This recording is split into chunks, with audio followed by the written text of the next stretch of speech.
মম kitchen থেকে আপনাদের সবাইকে নমস্কার। অনেক দিন পরে একটা রেসিপি আপনাদের শেয়ার করছি। 500 গ্রাম পালং শাক নিয়েছি, 2টো আলু নিয়েছি, পেঁয়াজ, টমেটো, কাঁচা লঙ্কা আর রসুন নিয়েছি। কড়াইতে আমি সরষের তেল দিচ্ছি, একটা শুকনো লঙ্কা দিচ্ছি, 1 চামচ গোটা জিরে, 1/2 চামচ হিং দিয়েছি। হিংটা সব ভাজা হওয়ার পরে একটা পেঁয়াজ দিয়ে দিচ্ছি। পেঁয়াজটা একটু লাল করে ভেজে নিচ্ছি। পেঁয়াজটা একটু ভাজা হয়েছে, 6 কোয়া রসুন কুচিয়ে রেখেছিলাম সেটা দিয়ে দিচ্ছি। পেঁয়াজ আর রসুন ভালো করে ভেজে নিচ্ছি। পেঁয়াজ রসুন ভাজা হয়ে গেছে, 2টো আলু ডুমো ডুমো করে কেটে রেখেছিলাম পেঁয়াজের সাথে ভেজে নিচ্ছি।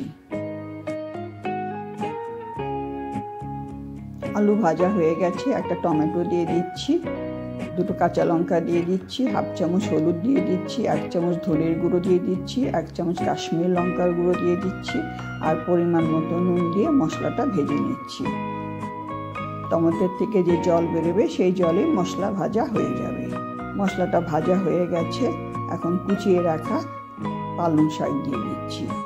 পালং শাকটা ভালো করে মিলিয়ে দিচ্ছি। আমার চ্যানেলে নতুন বন্ধু হয়ে থাকলে চ্যানেলটা সাবস্ক্রাইব করা অনুরোধ রইল। পাশে থাকা বেল আইকন অবশ্যই প্রেস করে দেবেন। আমার চ্যানেলে নতুন কোনো রেসিপি দিলে আপনাদের কাছে খুব তাড়াতাড়ি পৌঁছে যাবে। পালং শাকের জলে আলু সব সেদ্ধ হয়ে যাবে। 2 মিনিটের জন্য ঢাকা দিয়ে দিচ্ছি। 2 মিনিট হয়ে গেছে, ঢাকা উঠিয়ে নিচ্ছি। দেখুন পালং শাক থেকে কত জল বেরিয়েছে। এখন আলুটা একটু সেদ্ধ হবে, আরও কিছুক্ষণ ঢাকা দিয়ে রেখে দিচ্ছি।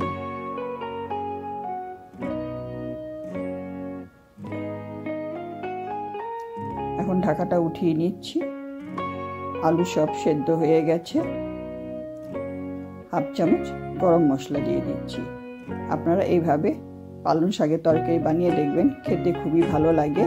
রুটি, পরোটা, ভাত সবের সাথে খেতে খুব ভালো লাগে। পালং শাকের তরকারি রেডি।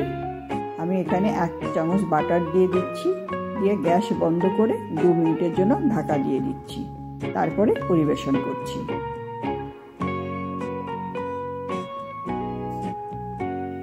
দেখুন পালং শাকের তরকারি কত সুন্দর হয়েছে আর খেতেও খুব ভালো হয়েছে। আপনাদের ভালো লাগলে লাইক করবেন, কমেন্ট করবেন, শেয়ার করবেন।